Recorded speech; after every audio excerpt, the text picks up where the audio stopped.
Assalamualaikum warahmatullahi wabarakatuh. Allah. Allahu Akbar.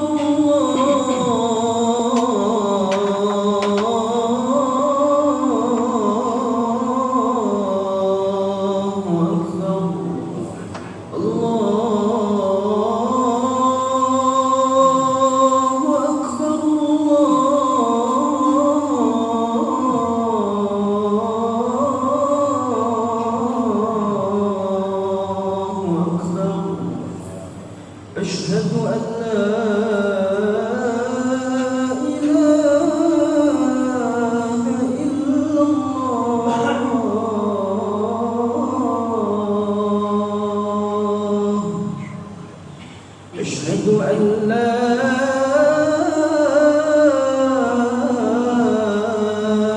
إله إلا الله.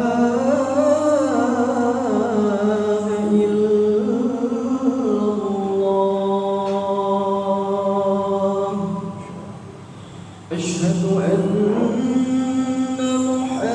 محمد رسول الله.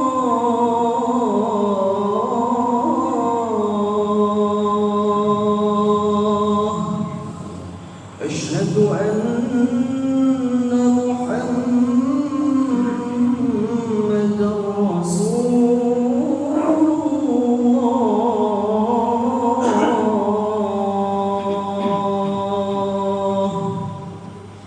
حي على الصلاة.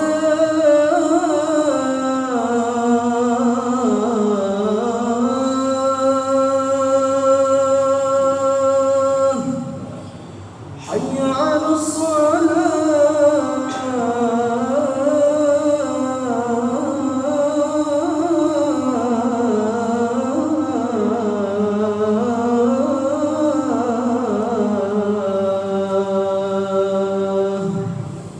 حي على الفلاح.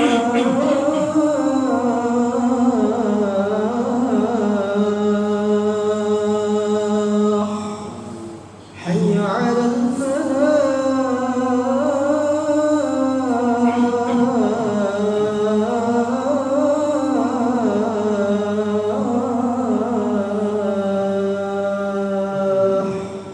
الله أكبر. الله أكبر.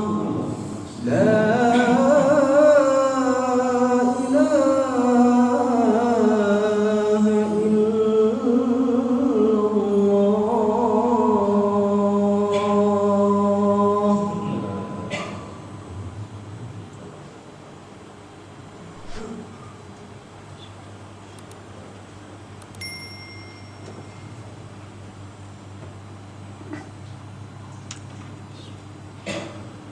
Alhamdulillah.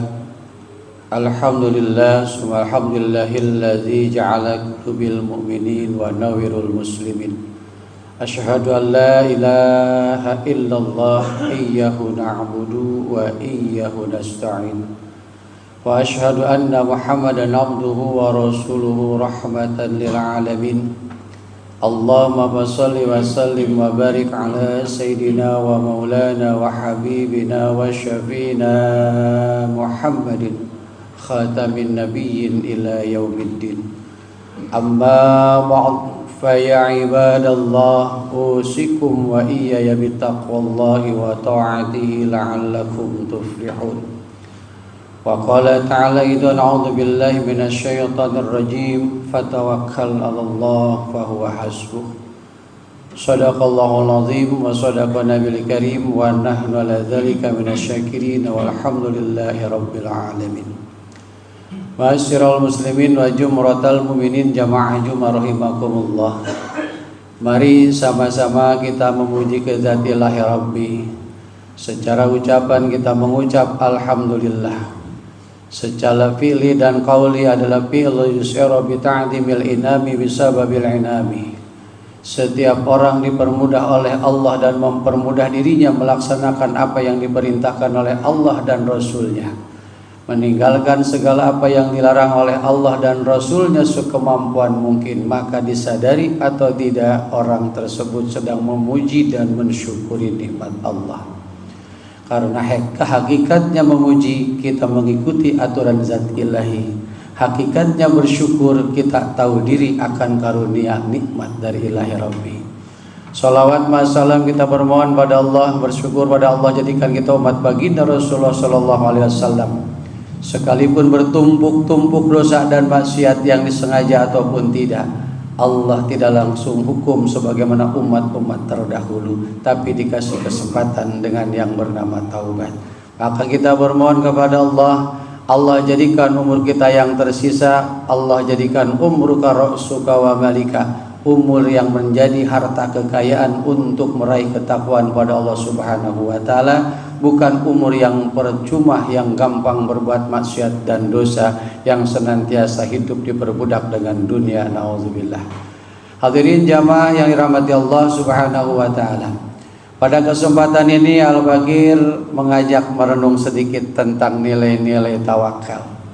Mengutip dari kitab Nashihul Ibad. Di dalamnya ada salah satu pendapat para hukama tentang nilai-nilai tawakal. Para ahli-ahli hikmah menjelaskan kepada kita, terlebih Hatim Aswa menjelaskan kepada kita, tingkatan-tingkatan tawakal itu ada 3. Yang pertama tawakal, yang kedua taslim, yang kedua tafwid. Kita ada di mana? Kita akan tengok bareng-bareng. Bagi yang sudah mafhum, sudah paham, bantu Al-Bagir, perhatikan, khawatir salah. Bagi yang belum, sama-sama kita mempelajari tentang hal ihwal seperti ini. Tawakal maka disampaikan dalam mukadimah tadi, fatawakkal 'alallah, firman Allah. Maka barang siapa orang yang bertawakal, berpasrah, berserah, fahuwa hasbuh, maka dialah Allah akan mencukupi. Mau jungkir balik seperti apapun kita, jika kita tidak sadar bahwa yang mencukupi itu adalah Allah, usaha apapun kita, dagang apapun kita, apapun jabatan kita, jangankan sedikit, banyak pun maka terjadi yang bernama korupsi. Karena apa? Tidak pernah cukup.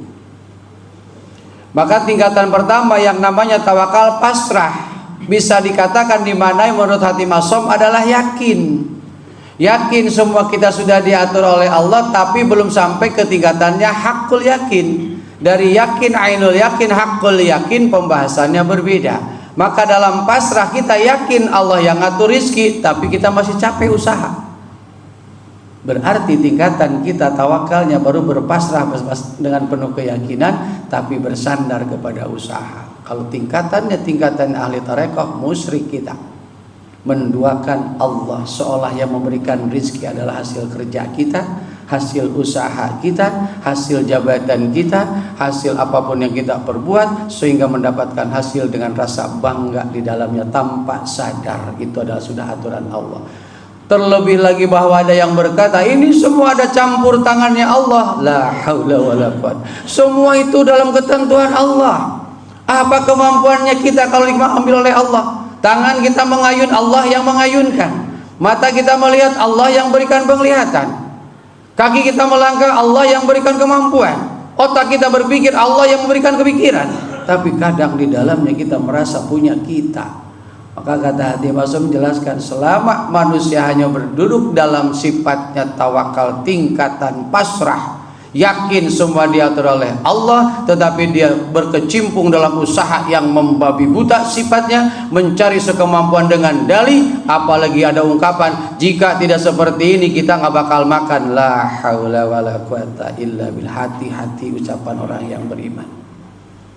Bisa dikata murtad tingkatannya itu, seolah-olah yang memberikan makan hasil kerja kita. Para ulama, para asatidz, orang-orang soleh, para waliullah punya kerjaan mereka. Apa mereka punya jabatan? Mereka hanya dengan tekun beribadah kepada Allah, karena jaminan Allah, fatawakkal 'alallah wa hasbuh. Awal kalimatnya wa may yattaqillaha yaj'al lahu makhraja. Ini setiap Jumat kita diwasiatkan dengan kalimat-kalimat takwa. Apa setelah Jumat kita takwa? Bertambah takwa kita. Kita sadar atau tidak sifat setan, iblis, laknatullah ada dalam diri kita. Sami'na wa asaina, saya dengar wasiat-wasiat takwa tapi saya langgar. Contoh apa habis Jumat kita diwasiatkan dengan takwa, tambah sadar kita, tambah rajin sholat kita, tambah senang baca Quran kita, tambah suka kita bersedekah, tambah kita bersilaturahmi, tambah senang kita ke majelis ilmu. Biasa-biasa aja kita. Kenapa? Karena merasa diwasiatin. Kenapa? Orang berbicara yang diwasiatinnya tidur. Padahal khitab, disumpah ini, diambil janji kita. Karena ini khutbah pengganti daripada 2 rakaat menurut Imam Syafi'i. Maka jangan dianggap main-main. Kalau main-main berarti sholat kita hancur. Hilang 2 rakaat karena disanakan dalam sholat zuhur. Nilainya 4 rakaat. Maka dengan khutbah pengganti daripada 2 rakaat, maka kalau konsekuen kita ikut aturan Imam Syafi'i, orang yang Jumat itu harus tahu syarat rukun Jumat, syarat rukun khutbah.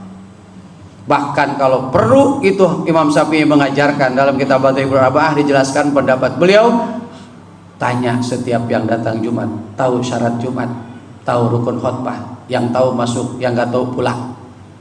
Jika ini berlakukan, tinggal berapa orang kita yang Jumatan. Tapi dengan ada pendapat imam-imam yang lain, Imam Maliki, Imam Hanafi, dan Imam Hambali, Masya Allah, maka Islam itu adalah amat sangat fleksibel dalam melaksanakan hukum sesuai dengan kemampuan kita. La yukallifullahu nafsan illa wus'aha. Maka dalam keyakinan kita, mari kita tingkatkan. Yang kedua, kita belajar. Al-Fakir mengajak diri kita semua. Yang kedua, kata hati masam adalah taslim. Orang yang bertawakal sudah tingkatannya taslim adalah menerima. Sekarang kita kurang sehat, enggak buru-buru berobat. Ya Allah, yang menyebabkan saya sakit ini apa? Teguran, atau memang peringatan, atau memang ujian?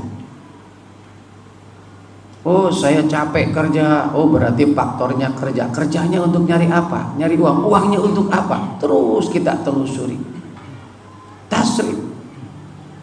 Wa khalaqa kulla syai'in faqaddarahu taqdira, segala yang terjadi dalam muka bumi ini sirra wa alaniyah, yang sembunyi-bunyi, yang terang-terangan. Dibuka surah Al-An'am, buka tafsir Jalalain, buka tafsir Munir, terang penjelasan ayat ini. Masya Allah, sudah dalam catatannya Allah. Gak mesti capek hidup kita.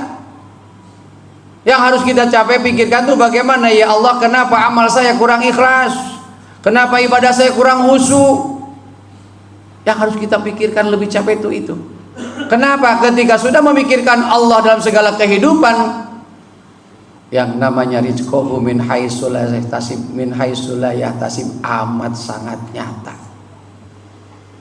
Bakal datang yang tiba-tiba, yang tidak pernah kita inginkan, tidak pernah kita pikirkan, tapi didatangkan oleh Allah. Amat sangat nyata. Taslim, menerima akan segala ketentuan Allah. Maka di dalam takwa ada kalimat huruf qaf. Secara harfiah qaf, qanaah, merasa cukup dengan apa yang Allah berikan. Maka setiap Jumat kita dikasih wasiat dengan takwa. Taknya tawadhu, tambah rendah hati kita. Hilang dari sifat kesombongan kepada Allah, kepada Rasulullah, kepada sama, kepada diri, kepada keluarga, yang ada tawadhu. Ngobrolnya memang gampang. Keduanya qaf, qanaah. Yang ketiganya wara, apik, orang yang takwa. Nggak sembarangan makan, nggak sembarangan minum, nggak sembarangan kita berbicara, nggak sembarangan bergaul. Selalu bertanya, ya Allah, apa yang saya berbuat Engkau ridho atau tidak? Yang saya makan Engkau ridho atau tidak? Yang saya pakai pakaian saya Engkau ridho apa tidak? Kendaraan saya, mobil saya, rumah saya, keadaan saya, keluarga saya, Engkau ridho atau tidak? Jika semua ini sudah berada dalam benak nurani kita, insya Allah hidup kita nggak bakal ketemu yang namanya susah. Karena apa? Menerima akan kudrat iradatnya Allah. Seperti apapun saya, ya Allah, kalau memang sudah dalam ketentuan Engkau, berikan rasa kepasrahan dalam menerima segala yang ditentukan oleh Engkau. Nah, semua ini tidak seperti mudah balikan telapak tangan. Perlu proses, perlu pendekatan, perlu dekat dengan orang-orang yang lebih dekat kepada Allah, perlu dekat kepada orang-orang yang sudah tidak butuh dunia, sudah tidak punya membanggakan keluarga, sudah tidak lagi membanggakan harta benda, sudah tidak lagi membanggakan tentang jabatan dan keadaan. Yang dibanggakan betapa rasa rindu dan kenikmatannya datang tempat dan sarana-sarana ibadah yang disiapkan oleh Allah, wasilahnya orang-orang dermawan. Ya Allah, rindu kepada sholat, rindu kepada Al-Quran, rindu kepada majelis ilmu, rindu kepada orang-orang soleh. Ini akan tumbuh ketika kita sudah tumbuh yang namanya taslim, menerima akan ketentuan Allah yang bareng-bareng. Tidak ada kata terlambat, supaya nggak capek otak kita dan hati kita. Karena kita semakin dibikin capek hidup, karena kata Imam Ghazali di buka jilid 2 kitab Ihya Ulumuddin, hidup kita terlalu banyak keinginan. Ini yang membuat kita capek, ini yang membuat kita sakit. Bahkan kategorinya menurut beliau, orang yang terlalu banyak keinginan selain mengharap keridhaan Allah, maka orang tersebut sedang berpenyakit yang akut. Ihya Ulumuddin dibuka jilid kedua. Masya Allah. Nah, sebelum sampai kita termasuk orang-orang yang berpenyakit, mari jangan jauh dari majelis ilmu, jangan jauh dari tempat-tempat orang yang soleh. Dan orang-orang yang soleh kita doakan biar sabar mendampingi kita, membimbing kita, mengajak kepada Allah dan Rasulnya. Jangan keluar dari jalur Allah dan Rasulnya. Maka dengan harapan kita para ulama-ulama yang soleh itulah yang membuat tenang tentramnya dunia ini. Kalau mereka sudah tiada, wallahu alam. Dan terakhir, sifat pasrah kita, tawakal kita adalah tahfidz. Ini kalau tahfidz itu tingkatannya para wali, para sahabat, para tabi'in sampai ke baginda Rasulullah SAW, sudah mendelegasikan, sudah bersandar penuh hati, tidak pernah ada pengharapan kepada selain Allah. Kalau kita masih berharap kepada usaha tadi, jabatan kepada jabatan, berharap kepada gaji, tingkatannya tarekat, apalagi orang-orang ahli hakikat, udah termasuk yang musyrik kita. Alhamdulillah. Maka capek terus hidup kita. Ada banyak rasa kurang, datang sakit bukan introspeksi tadi, datang susah ekonomi bukan introspeksi tadi. Ya Allah, kau sayang atau benci atau murka atau peringatan apa yang saya rasakan ini? Tumbuh yang namanya muhasabah, tumbuh rasa nilai tawadhu. Tidak ada lagi yang diinginkan selain daripada keridhaan Allah. Tidak butuh lagi pujian-pujian orang. Maka akan tumbuh sifat dalam tafwid ini yang sudah bersandar kepada kehidupan, segala kehidupan dunia akhirat kepada Allah. Hidupnya akan tumbuh sepi di tempat ramai, tapi ramai di tempat sepi. Siapakah gerangan? Ahli hakikat. Ayo bareng-bareng. Tidak ada kata terlambat dan tidak ada kata malas, kecuali orang-orang yang sudah tersandar kepada kehubud dunia, orang yang terlalu cinta kepada dunia. Dunia menurut Imam Suyuti atau Imam Jalal dalam kitab tersebut, tafsir Jalal dibukakan 3 tingkatannya. Tadi itu dunia itu harta benda, keluarga dan tahta. Inilah dunia yang membuat kita terlena. Kalau sudah terlena dalam 3 yang ini, salah satu di antara 3, insya Allah nggak bakal ketemu yang namanya lazzatul ibadah, kelezatan, kenikmatan di dalam ibadah. Mahwal ibadah, nasahibul ibadah bukan lagi al ibadatu bisyar'i khudu'ayan sa'u'an istisaril qalbi bi uzmatil ma'bud. Semakin rendah hati, semakin tertata jiwa raga, segala ucap dan perbuatan selalu dipikirkan, ya Allah, saya menghambakan hanya kepada Engkau, tidak butuh lagi pujian orang lain dan sanjungan sesama di antara kami, karena semua mereka makhluk akan kembali kepada Engkau. Yang kami harapkan hanya keridhaan-Mu dunia akhirat. Ya Allah, kita mohon kepada Allah dengan umur yang tersisa ini dan segala kekurangan-kekurangan kita, terutama dalam perbuatan maksiat dosa kita, maksiat zahir, maksiat batin, yang disengaja dan yang tidak. Di hari Jumat ini sudah berada di pertengahan Jumadil Awal, besok Jumadil Akhir sampai Rajab, kurang lebih 3,5 bulan lagi kita menghadap bulan suci Ramadan. Kita bermohon kepada Allah tambah sehat, tambah afiat, tambah berkah, tambah dipermudah, dan dengan harapan umur yang tersisa Allah jadikan umur yang senang beribadah, rizki berlimpah ruah untuk ibadah dan dakwah, keluarga yang sakinah mawadah warahmah, keluarga yang sakinah mawadah warahmah di dalamnya termasuk keturunan yang soleh dan solehah. Jika wafat kita semua husnul khatimah. Amin ya mujibas sailin. Wallahu a'lam bissawab. Barakallahu li wa lakum fil Qur'anil azim wa nafa'ni bi ayati wa dzikril hakim. Taqabbal minni wa minkum tilawatahu innahu wal ghafurur rahim.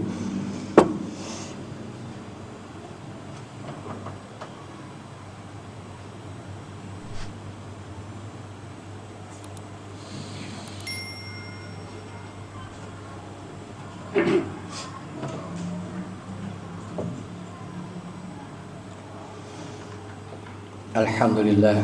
Alhamdulillah, subhanallah rabbil alamin wa bihi nasta'inu ala umuri dunya waddin. Wassalatu wassalamu asrafil anbiya'i wal mursalin wa ala alihi wa sahbihi ajma'in wa la hawla wa la quwwata illa billahil aliyyil azim amma ba'd. Fa ya ibadallah usikum wa iyaya bitaqwallah wa ta'atihi la'allakum tuflihun. Wa qala ta'ala idhan a'udzu billahi minasy syaithanir rajim ya ayyuhalladzina amanu taqullaha haqqa tuqatihi wa la tamutunna illa wa antum muslimun. Wa qala ta'ala idhan min ayatil ukhra a'udzu billahi minasy syaithanir rajim innallaha wa malaikatahu yusholluna 'alan nabi ya ayyuhalladzina amanu shollu 'alaihi wa sallimu taslima. Allahumma shalli wa sallim barik ala sayyidina Muhammadin bil awwalin wal akhirin wa 'alaina ma'hum bi rahmatika ya arhamar rahimin. Allahumma ighfir lil muslimina wal muslimat wal mu'minina wal mu'minat al ahya'i minhum wal amwat wa ya qadi al hajat. Allahumma arham ummata sayyidina Muhammad. Allahumma aslih ummata sayyidina Muhammad. Allahumma jabur ummata sayyidina Muhammad. Allahumma ansur ummata sayyidina Muhammad. Allahumma ansur nasruddin. Rabbana la tuzigh qulubana ba'da idh hadaitana wa hab lana min ladunka rahmatan innaka antal wahhab. Rabbana atina bid dunya hasanatan wa fil akhirati hasanatan wa qina adzabannar. Wa sallallahu ala sayyidina Muhammadin walhamdulillahi rabbil alamin. Ibadallah innallaha ya'muru bil 'adli wal ihsan wa ita'i dzil qurba wal baghi ya'idukum la'allakum tadhakkarun. La dzikrullahi akbar. Qimis shalah.